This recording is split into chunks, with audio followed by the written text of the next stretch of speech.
Action! Hey, welcome back to Cowboys and Cocktail. Raya and Charlie. Raya, I'm super excited for this episode because we will be getting a really tasty beverage here and also regular season talk, which I'm pumped. But first, let's get into some preseason. Yeah, let's do it. It's been interesting. Yeah, it has been. So we've seen 3 preseason games as of yesterday. A lot of good storylines and a lot of bad storylines, if we're being really bad. Honest. What are some of your takeaways about as the Cowboys put together their 53-man roster? It's definitely been, preseason now, as we know, so slightly game shorter, but obviously the Cowboys have been in the mix. I think obviously the biggest takeaway, the biggest hope right now, because we haven't seen a lot of our starters get in there, and even a lot of our rookies that we anticipate to start. Except for Tyler Williams. He had some good moments. Sam Williams on the defense had some good moments, but we knew they wouldn't get a much playing time. The breakout, and everyone's talking, it's Kevontae Turpin out of TCU, USFL.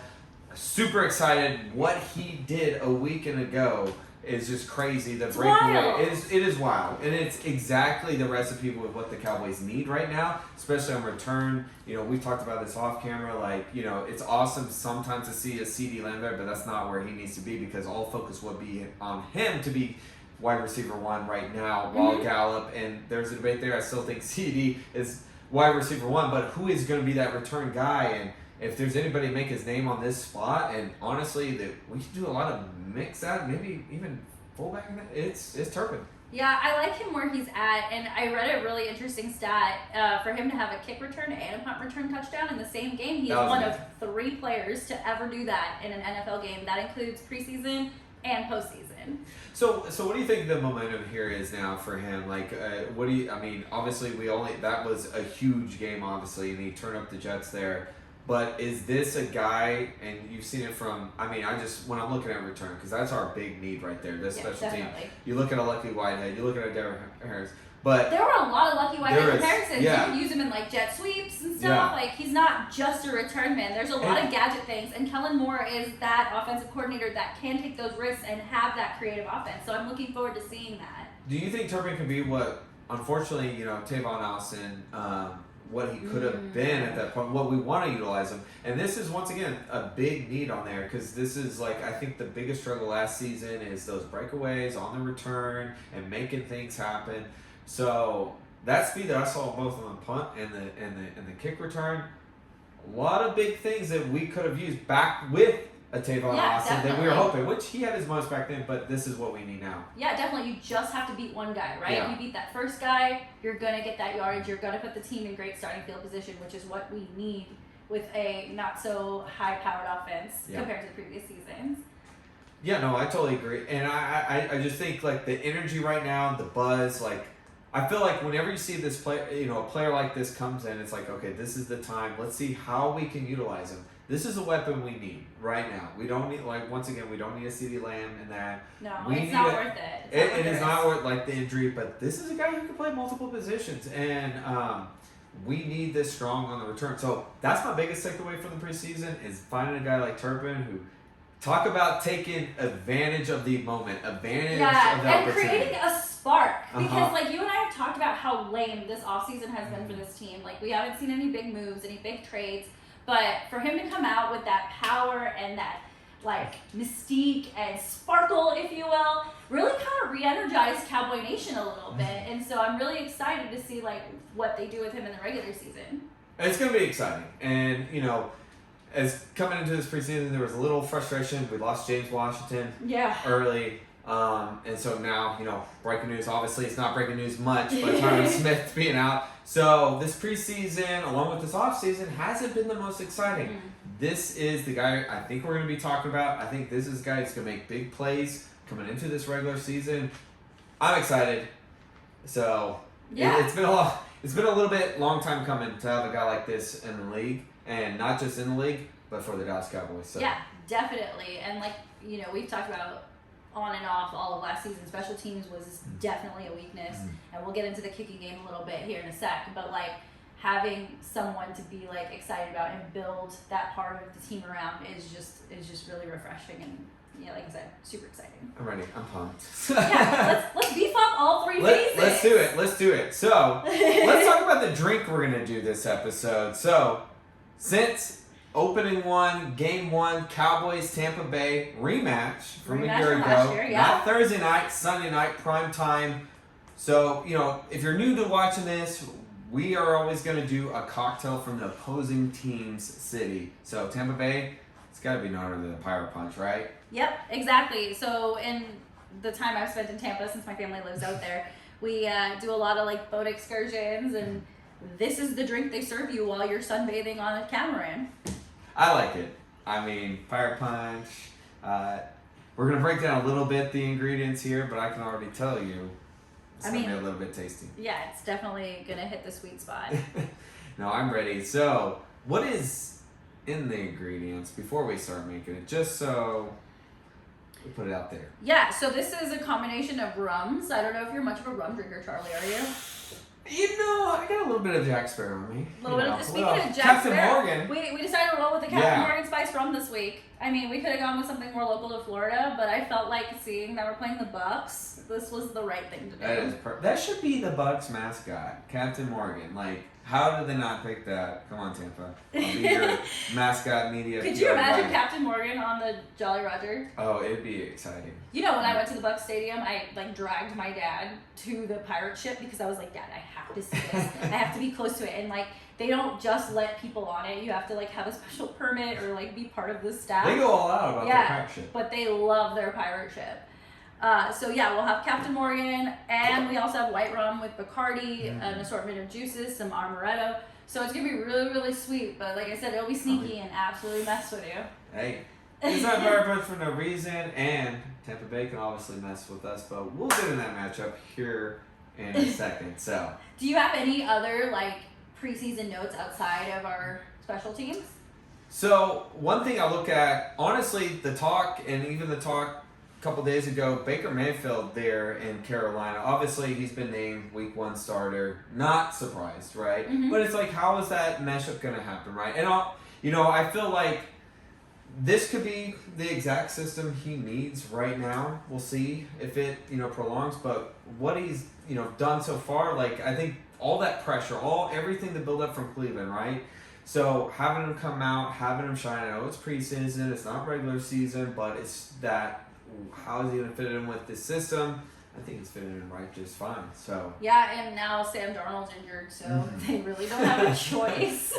Well, I think even the Sam Darnold, no disrespect to Sam Darnold, I think the moment Baker came to Carolina, I said it from day one, he's QB1. Matt Corral. Actually, I was the one who said it. You just kind of laughed at me. No, I don't think Sam Darnold. Here's the thing. Sam Darnold obviously was benched last year. I think Matt Corral eventually, obviously, but he can only benefit for these two being in front, especially Baker Mayfield. And I'm interested to see. They obviously lost their kicker right now, so we're talking about kicking and kick return. That is a little bit big, but regardless of that. Baker's got a chip on his shoulder. I'm interested to see what he does. We'll see. He looked good last night. We'll see how it goes.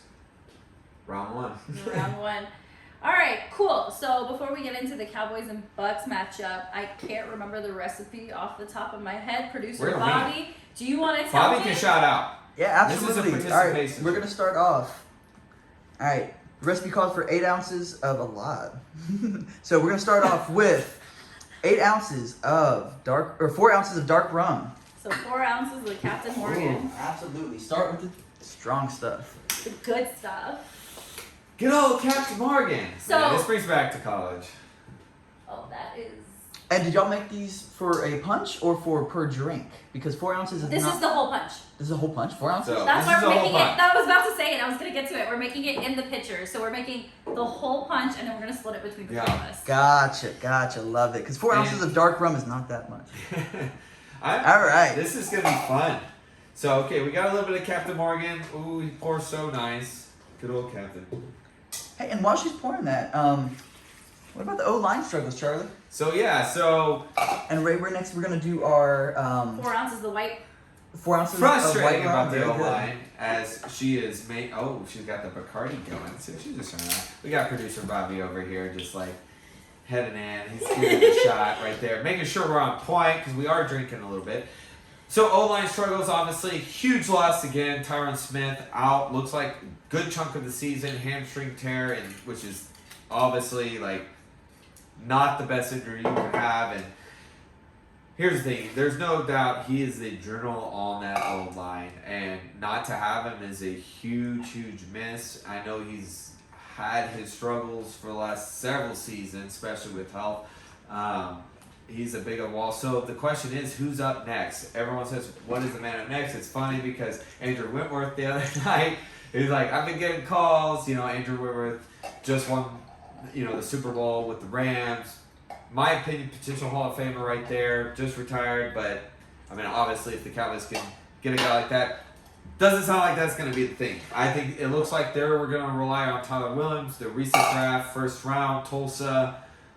They're going to put him in left tackle. Yeah, Tyler Smith's got to be your MVP. Yeah. And then you got to rely on Terrence Steele. And Terrence Steele, and honestly, last season when La'el Collins was on his suspension for those first 5 games, Terrence Steele stepped up. I think he was the MVP on that O-line last season. This is going to be a lot of ask of him. It's going to be a lot of ask of Connor, McGovern.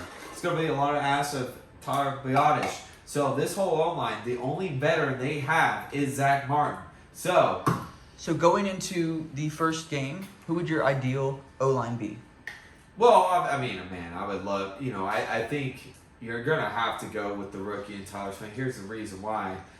That guy, if you look at his highlights, minus the holding penalties, and we talked about this, and he oh my God, so many holding penalties. This guy is strong. This guy is athletic. Game 1 of the preseason, I saw that a lot. He's got to clean up some things. He is a rookie, but here's the thing. I think there is a lot of, if you can take out the penalties, there's some errors there. There's some room for Tyler Smith to do some big things on this line. And he spoke highly of, and I don't doubt that. What I've seen on his tape is a lot of athleticism. Obviously, he's going to have big shoes to fill, but it's going to have to be him on day 1. I mean, if I can snap my fingers and obviously make Tyron Smith healthy again and bring that's day 1, that's not going to happen. Or if I can bring in a veteran. I would not, honestly, I am so done with Tyron Smith. Yeah. I am done. I am done with the millions of injuries. I'm done with the fact that he wears a fucking knee brace on his elbow.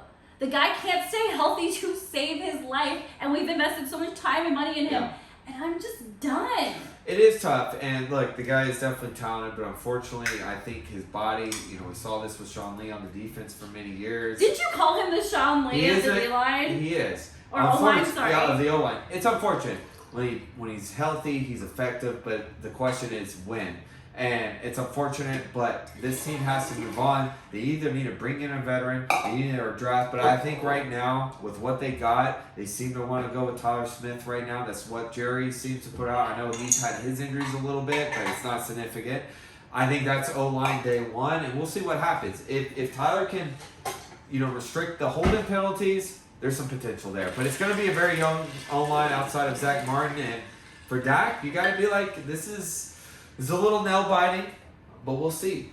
You can only be optimistic, right? So. Yeah, definitely. And speaking of optimism, how do you feel about the kicker situation now that we're all set in stone? We are finally set. I've been a Brett Maher guy. I know he had his... Money Maher! I do it every time. To take Dan Bailey's spot is a huge thing.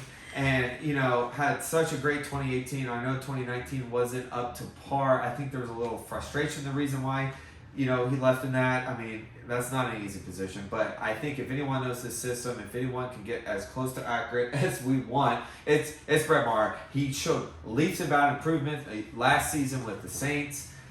He knows this. They believe in him. I think he's the guy. Yeah, I agree with you. And I think it's so easy to step up from what we had last year. Honestly, The bar is literally on the floor. Well, I think, kind of like dating in Dallas. with Zerline, I mean, he's had his time. Obviously, things have faded. Injuries, a lot of things right there. And it's just you have to know what's the right fit. I think Maher is going to be that guy to good return. I think he was, thrusted into the spotlight and had one great season and one kind of, but it's kind of the name of the game. And I think this guy, he's definitely proven. I think he's the one. I mean, is he? Will you accept my rose? Yeah. Maher? Would you accept Brett? Would you accept my rose? Would you? I got you.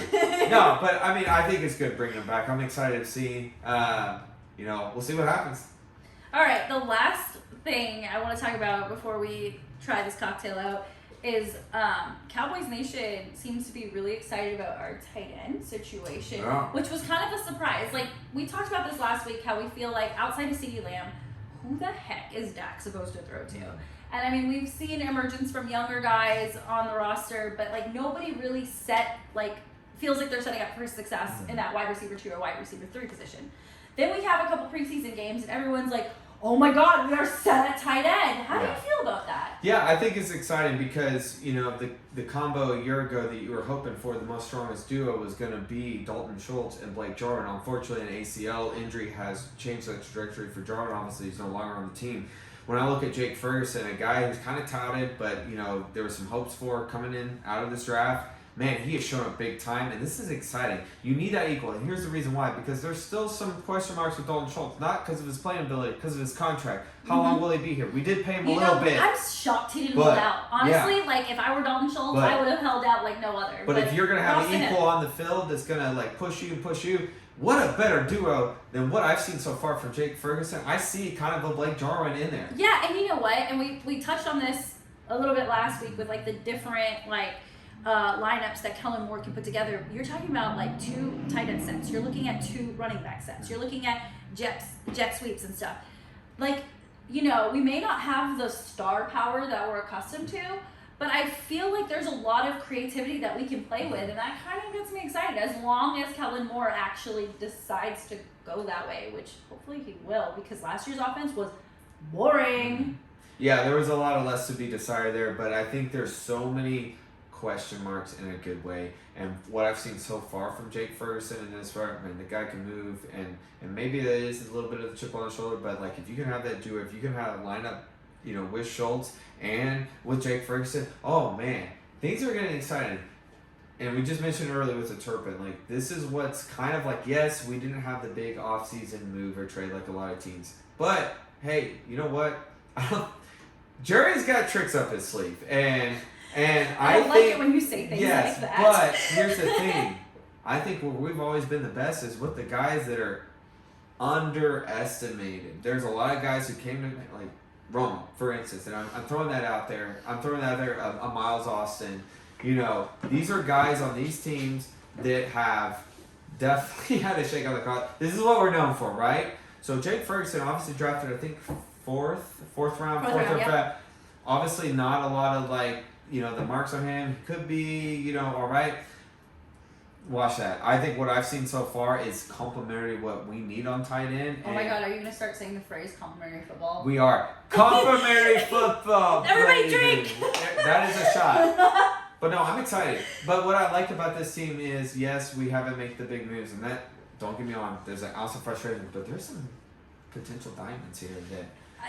and you say it's Jerry that has tricks up his sleeve, and I don't agree with that. Yeah. Given how I feel about you think Will McClay, by the way. Will McClay is the one who has tricks up his sleeve. Yeah. But I think it also comes down to coaching. So, with Turpin, how is John Fossil going to use him? Mm-hmm. With the offense, how is Kellen Moore going to use it? All of that stuff matters, and I want to see Mike McCarthy level up as a head coach. Right? You don't have the big star power that you did last year. Show me what you really got. Show me what you're really made of if you really want to stay in this job. Yeah, I mean, if you can win with this team right now, this is not bad. I still put them first, obviously, in the NFC East. Yeah, we don't disagree there. But if you can make because you're gonna have a lot of young rookies, obviously, and a lot of big ask, and if for McCarthy, who's used to the veterans a lot. Not saying he's not used to some rookies, but he's used to the veteran card for a long time. If you can make some of these guys out of magic and turn this team with not the big free agent, that's a huge. No matter what the end, you get the playoffs with a team like this, with some of these young guys, and to me, that's the big victory. Okay, last question before we move on. Would you compare Mike McCarthy's coaching style to Rick Carlisle when he was with the Dallas Mavericks? Yeah, because I think the thing with Rick Carlisle is the kind of older school, the old school, Dirk, all before that, he can relate to that, right? McCarthy relates to the Brett Favre's, right? It's adapting with the current game. Now, I think McCarthy is trying, where Rick Carlisle, I think there was a frustration, right? Rick Carlisle was I'm not done with this. I think Mike McCarthy is trying, and he's trying. He is trying. He's grown in that old system and had a lot of success, no doubt about it. And I think even with the Packers, when the game started adapting that young, like obviously tougher. But I think he's trying. But that is a good comparison because I do feel like he's better, obviously, with the veterans. But we'll see. And I think this is what's good to have some of these young guys. As although we're biting our lips, what is that? But this is the thing. If you can bring those young guys to their full potential, that's huge. Great coaching wins games. Yeah. I hate to state the obvious. Very true. But Very true. that's really what it comes down to. You That's have a good sports coach. 101, right? Yeah. In any sport. And you have to score more points than the other team. That is true. I think that's part of it, right? So. All right. Well, let's try this drink. So Let's go into it. So, like we said, we got the dark rum, we got the white rum, a collection of juices, and some amaretto. So it should be super sweet. Ooh. So I'm ready. Let's get some Pirate Punch. Pirate Punch. All right, Tampa Bay. All right, You may win our hearts right now, but you're not on September 11th. Here we go. Okay, there's one. It does look interesting. It's orange. It's supposed to be orange. It kind of reminds me of a Bahama Mama. It's almost like the old school Tampa Bay colors. Yeah, you're right. Like the old jerseys. Yeah. I actually prefer Which the old jerseys. they kind of have a Tennessee Volunteers vibe, and then the old one. Okay, producer Bobby, come and get yours. Bobby, we're gonna come let us know. So We're all testing. We're all testing. Here we go. Cheers. Pirate Punch. Pirate Punch. The Cowboys, Tampa Bay, Sunday, September 11th. Home opener. Oh, this tastes like vacation. Yeah. This is Are you not bad. chugging? Yeah, Bobby doesn't have no choke. So Literally. Bobby just blew through his vacation time. There's more if you want more. That's pretty good. That is really good. Producer Bobby agrees. That was good. That was good. That Thank is you. This a lot better than our Philly cheesesteak cocktail a year ago. But we have improved so much. we have. This is good. All right, Tampa. I mean, I'm not going to root for you. Based on this cocktail, but you know what? This could change my mind a little bit. I hope not. But no, that was good. That was Pirate Punch. I think I can drink that often. I give that a solid 8 out of 10. Yeah. I'll give it an 8.2 out of 10. It's not bad. 8.2 Tampa, out of 10. Congrats. Yeah. Going 8.2 down. out of 10. Yeah. 8.2 out of 10. There we go. 8.2. I got you. Did not mean that at all. I got you. Perfect. Well, no, it was good. So, up next. Let's get into the Bucs and Cowboys matchup. Let's do it. Sunday night Since we football, have like you our said. Bucs. Now that we have our cocktails and we're What feeling. are y'all's expectations for Bucks? So here's the thing. Obviously right now the Bucs. When we talk about preseasons and we talk about anything drama, obviously Bucs they're hurting right now, especially on that front line. That's going through center troubles with. Yeah, they don't have a center at all. They do not have a center. There's a huge problem. I mean, for any quarterback, but especially Tom Brady. And this is not a knock against Tom Brady. It's just facts. The pressure that we've seen that years ago. Even with that Giants pressuring him, he gets overwhelmed in that pocket. Yeah, he's but not of course, mobile.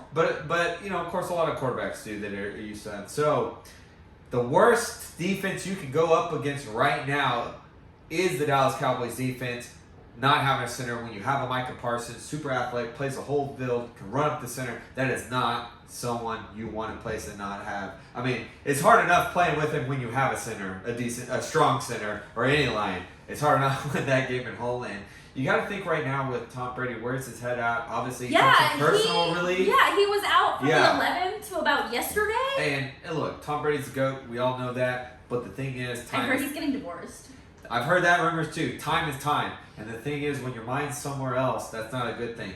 You don't have a center, you have a Micah Parsons, your mind's got to be right there. And if it's somewhere else, that's a guy that's going to just eat your lunch all day long. No matter what our offense does. Yes, definitely. That defense is going to be played. If you have a healthy tank right there, you have a Neville Gallimore. And you got Casey and Sam Williams out of Ole Miss, who we drafted second round.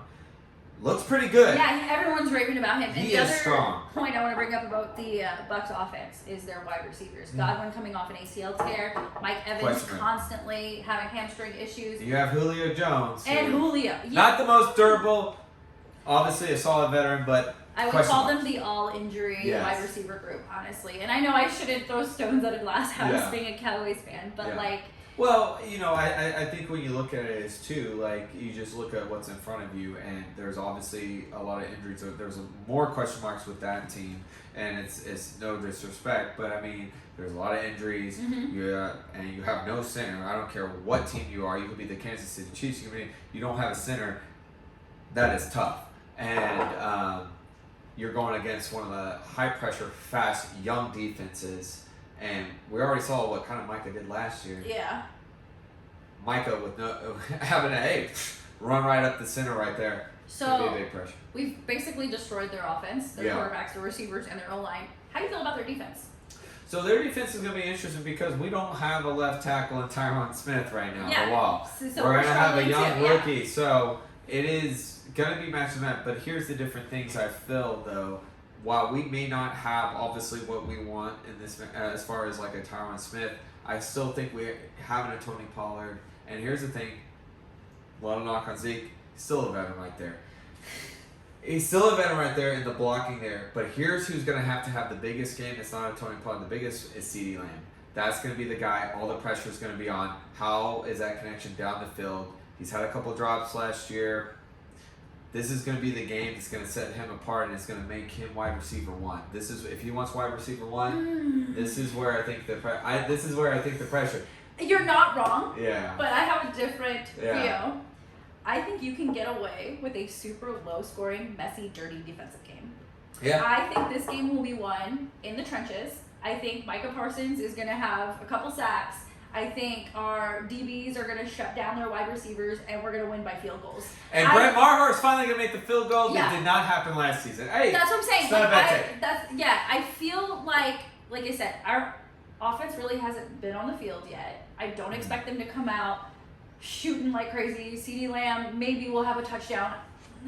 Whatever. But I think this is really going to come down to the defense and special teams. So that's just how I feel. And Turpin. And I think that's going to be the thing. Yeah, you're right. So I like it dirty, by the way. Well, I mean, and that's definitely a good take. I mean, I think either way, in a dirty fight, right? And this is not being a Cowboys homer; it's just the facts. I take Cowboys in this first game. I think the Bucs I think the Bucs are in trouble this season. I think the high praise of them being first is, even without the center trouble, is a little kind of Tom Brady bias, and that's nothing against Tom Brady. And if you want, you can go look at episode 1 where we actually broke down the NFC South. We both have very conflicting takes on how we see it. I still think the Rams are number one. On the NFC South. I'm talking about just the NFC South.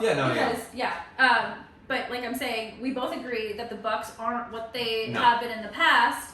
But, you think it's going to be Saints. I think it's going to be Panthers. It'll be really interesting to see.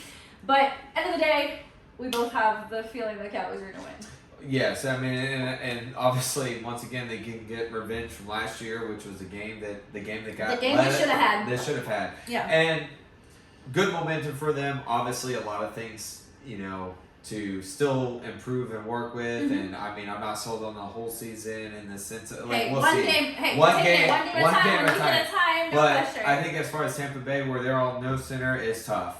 It is very tough, and like you said, Godwin coming off a knee injury, Julio Jones, this team is shaking. It's shaking, and maybe that adds to Tom Brady's anxiety a little bit with what's going on. Mm-hmm. So it's just, if he's having personal stuff, and then you have team stuff not fall through. But Tom Brady's a professional. He is a professional. And whatever he's going through, I think mentally he can compromise. But it is something that we should draw attention to. But not an ideal situation for him for game 1, and I think this is the Cowboys getting redemption. I think I could see a low scoring game as well. The reason why I said CeeDee Lamb is like, if anyone is going to have the breakout moment that has the pressure, because it is CeeDee Lamb, because there's a lot of ass right there at wide receiver right now. If anyone's going, that's going to. But I see a lot of Schultz get involved. Maybe throw a little Ferguson. I like Ferguson. Yeah. Okay, so we're going to have this new segment called Shot Takes. Ooh. So every week, Charlie and I are going to make predictions on what we think is going to happen in the game. And if we're right, the other person has to do a shot. And this segment is sponsored I feel like I'm gonna be wrong. Sponsored by...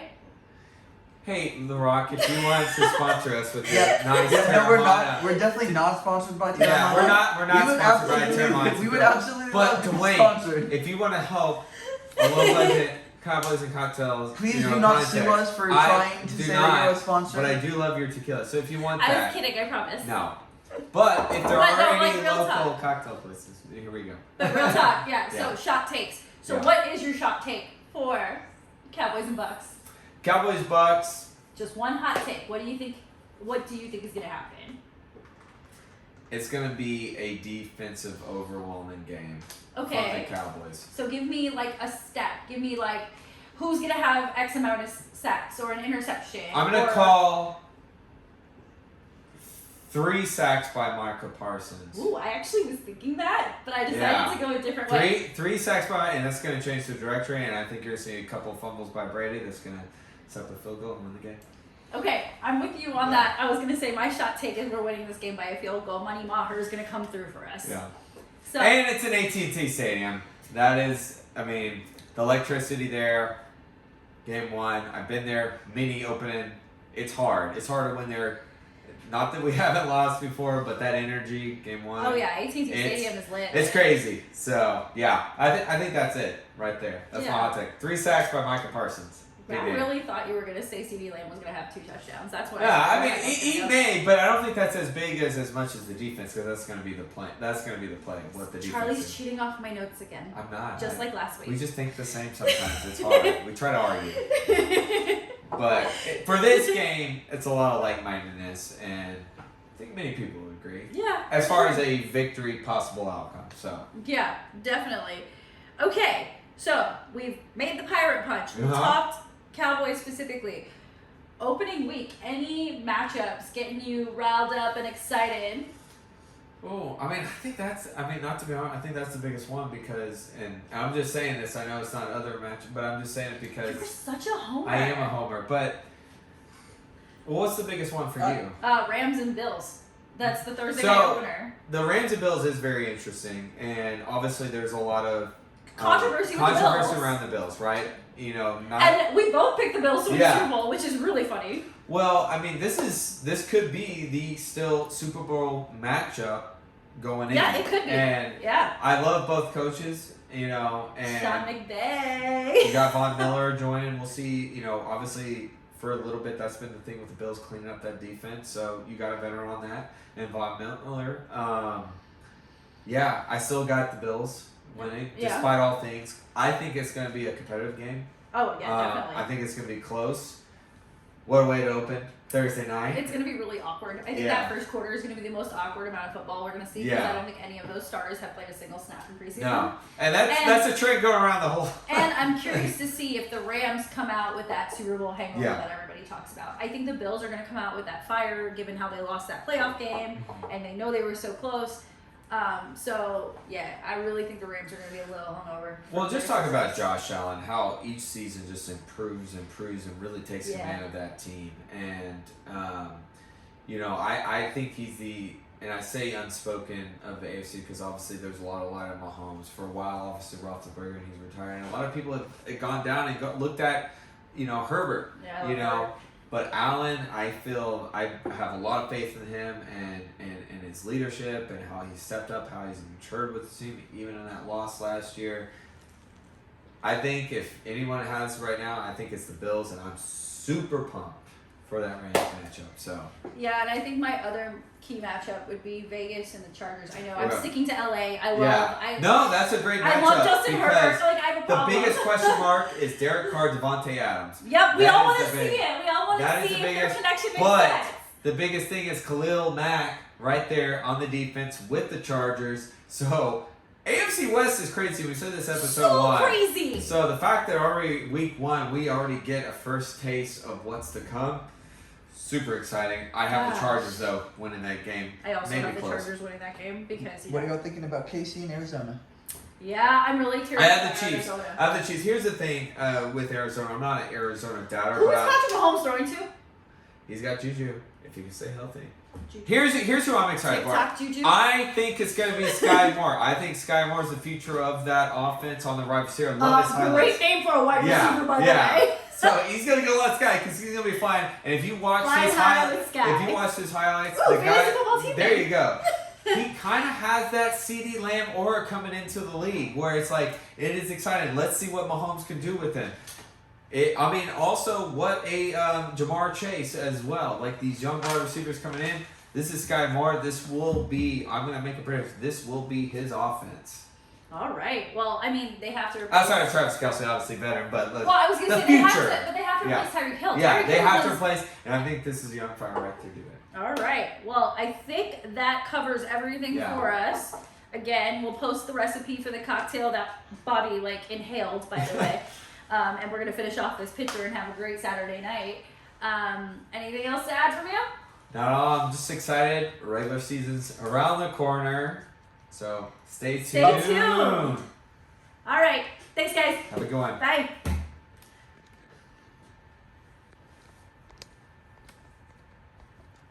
And Bobby's like, and now I can record. I'm saying That's cut. what Brian always I'm says. saying cut, but it's not cutting. That's what Brian always And says. we're He's cut. like, and he's like, and now we record. I'm like, All right, "Dang it." that's a wrap. Oh, no wonder. Couldn't fucking see that shit. Low power mode thing.